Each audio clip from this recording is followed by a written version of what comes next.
Hey everyone. So in this video, I wanted to discuss your first summary and analysis paragraph that we're doing uh, that is due this Sunday at 11:59 p.m.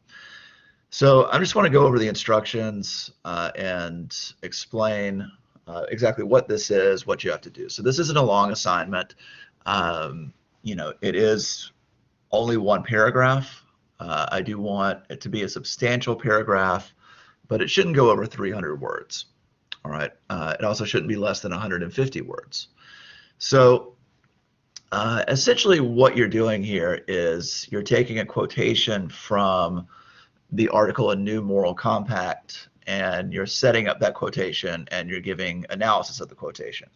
So this is something that this is something that you will often do when you write essays using sources, right? If you're presenting an example from a source, you need to be able to adequately set up that example with context and give that example proper analysis. That's the skill that we're practicing here is effective summary and analysis for essays. So, so I break down right here how how I want you to organize this paragraph. So start with an overview of the argument that Barno is making. Like, what is he proposing here in this article, and why is he proposing it? Okay, and then give context for the specific quotation you've chosen. All right, so for context, we're talking about, like what is being discussed here. What do we need to know to understand the words that are being used? So, if, for example, there are pronouns, or people who are mentioned. Who are those people? What you want to do is give the reader everything that the reader needs to know before reading the quotation to fully understand what the quotation is literally saying. All right. I see a lot of times people do that after the quotation. They give the quotation, then explain, then they give the context. Give the context first, right? Because the quotation will be more meaningful if we know who, what Barno is talking about and why Barno is saying this. Okay. Now, I don't want you to give a full summary of the entire article here before the quotation, right? So, so there should be at least 3 sentences of overview and context before the quotation. I wouldn't give more than maybe 5 sentences of overview and context before the quotation, right? I'm not looking for a full summary, all right? So you need to be selective in terms of figuring out what is important for the reader to know before they read this quotation by Barno, all right? So the second part, you're introducing the quotation into a sentence with either a comma or a colon, or you can introduce the quotation grammatically. And I'll show you, I've got some links at the bottom of this document that show examples for this. I recommend introducing it with a complete statement and a colon, okay, like we're doing with the discussion questions, okay, because that gives you the opportunity to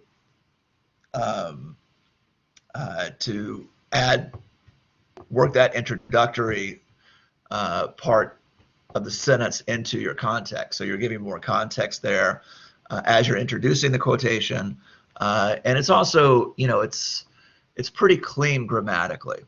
You don't run into some of the grammatical issues that you might run into if you use some of the other ways of using quotations. So we will practice different ways of introducing and presenting quotations, but I like the colon one. It's pretty simple. It's straightforward. The main trick with using a colon is that everything before the colon has to be a complete thought. In other words, it has to be able to stand on its own as a sentence, right? You can't say Barno says colon. Okay. You could say Barno describes, the effect of repeated deployments on, or Barno describes the effect of repeated deployments on families, colon. Okay, and then quotation. You want to make sure you have a clear, complete citation all right, you're citing it just same way that we're citing in the discussion question. Okay, so so give name and page number.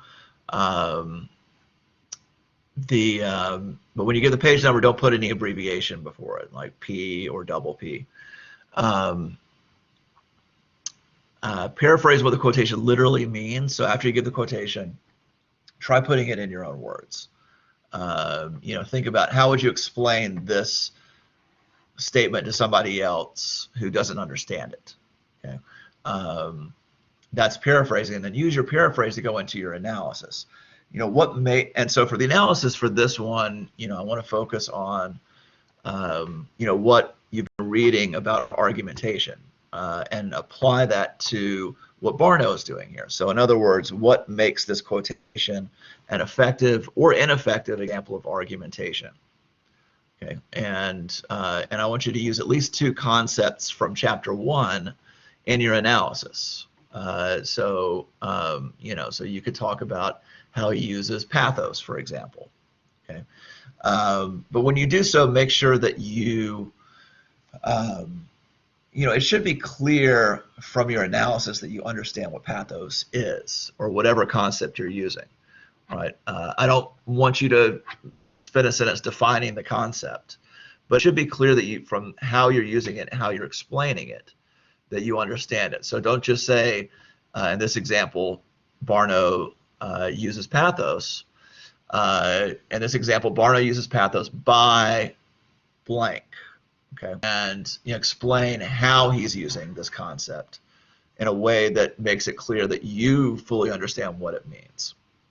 All right. So for citations, we're using MLA in-text citations. There should be a works cited entry for your source at the end. I only want you to use David Barno's article, okay, in the text of your paragraph and in the works cited. All right, so that should be the only source that you're doing. And there's an example. If you go back to discussion question 1 and open that forum, that forum, is available to you to read. So if you go back, and you can find my original, the example questions I posted that have clear examples of the citation of the works cited for Barno. So even though you're using concepts from the chapter, I don't want you to cite the editors separately. So I don't want you to give 2 citations, one from Barno, one from the editors. The concepts that you're using in your analysis, they aren't concepts that the editors created. They didn't make this stuff up. And so I don't want you to quote them when you're explaining the concept. You're just focused on Barno and explaining how the concept applies to Barno. All right, and I don't want you to use any other sources. So I don't want to give added historical context or information about the author in your paragraph.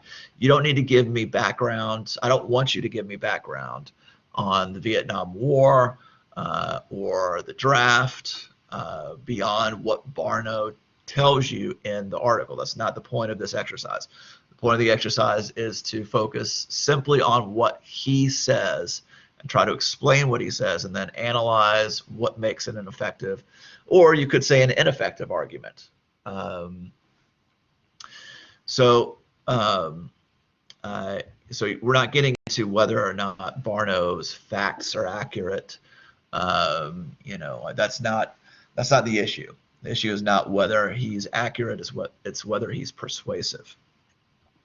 Okay, so then when you're for the formatting and submission of this, you need to give MLA heading, page numbers, and an original title for the paragraph. And I've posted a template that you can use for the MLA heading and for the works cited. Double space the entire essay. So the whole essay should be double spaced. That includes the heading, that includes the works cited. Make sure your works cited is also has a hanging indentation. Okay, so the first line of the entry is not indented, the second line is. 12-point Times New Roman font. Use present tense to discuss the points made in the text. Okay. Historical can be referred to in the past tense to avoid confusion. So it would be confusing to say that in the Vietnam War, the military is drafting, soldiers, because they're not drafting soldiers for the Vietnam War anymore. So you can refer to historical events in the past tense, but refer to what Barno is saying in the present tense, right? So in this example, Wallace describes the chaos that occurred after the bombing of Pearl Harbor, right? So so you treat the article as something that exists right here, right now, in front of us, not as something that existed in the past, or that something, so then don't use contractions. I don't want you to use first or second person pronouns in this assignment. So if you're already reading chapter 2, there are certain situations where first person pronouns might be appropriate. This isn't really one of them. For this assignment, I want you to just focus on third person summary, third person analysis.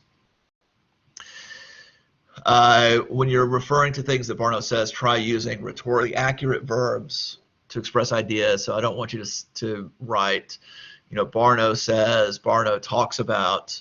Here are some examples. You can say Barno asserts, Barno believes, Barno demonstrates. And so I give you a number of examples of words that you can use depending on the situation to introduce or explain what Barno is saying. When discussing the claims of the text, use the last name and author as the subject. All right, so don't say the essay proposes or the essay argues. Say Barno does. Barno proposes. Barno argues. Don't go more than 2 sentences of your overview and context without a citation. So those first sentences before you get to the quotation. And a citation can just be mentioning Barno's last name. All right, that counts as a citation, even if you don't have a page number.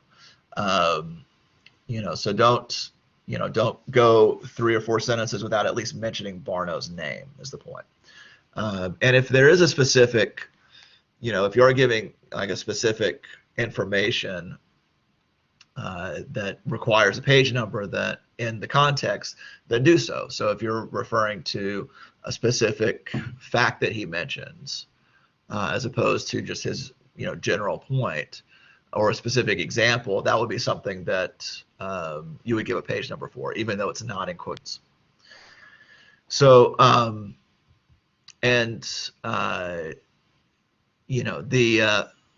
page number should always be at the end, though. So always put page numbers in parentheses at the end of the sentence. Don't ever say on page 162 Barno explains. I put a couple of links here for that are useful for quotations and sources and citing. When you submit this, it should be a Microsoft Word. If necessary, you can use your free Office 365 account that you access through GTC for Me. Okay. If you don't log in through GTC for Me, Google GTC for Me, and you will get to the login page, and you can log in, and you will see, there's a series of icons on that first page. One of them is your Gmail account, which you should be checking repeatedly throughout the week, preferably daily. And another one is the Office 365. And so you can use that to do it in Microsoft Word. If you are using another program like Google Docs, Pages, these are incompatible with Blackboard. They will not be accepted. You have to convert it to a Microsoft Word file. And if you do a Google search, you can easily find out how to do that. It's not hard. Okay? But do not send me a link to your document. Do not copy and paste the document into the text box when you are submitting. It needs to be an attached file, okay, that you have downloaded onto your computer and that you are uploading to Blackboard and that I can now download onto my computer. So the way to know that you've submitted something correctly, when you hit submit, it goes to a new screen. It says success at the top. Now, success is not guaranteed. You should be able, below where it says success, there's a window within the window, okay? And within that window, you should be able to see your document, see and read your document as it was written by you. All right. Not just the name of the file, but the actual, you can actually read it inside that screen in Blackboard. Okay. If you cannot do that, if you don't see your document loading, or you cannot read your document within the Blackboard screen, then don't assume that it's been submitted correctly. Okay. In that case, if you really know that it has not been submitted correctly, you can try submitting again. You just kind of go back and go through the same steps. But you should also email me the document. Okay. I don't want you to email me if you are convinced that it has been submitted, but if you're not convinced, you need to email me the document. All right.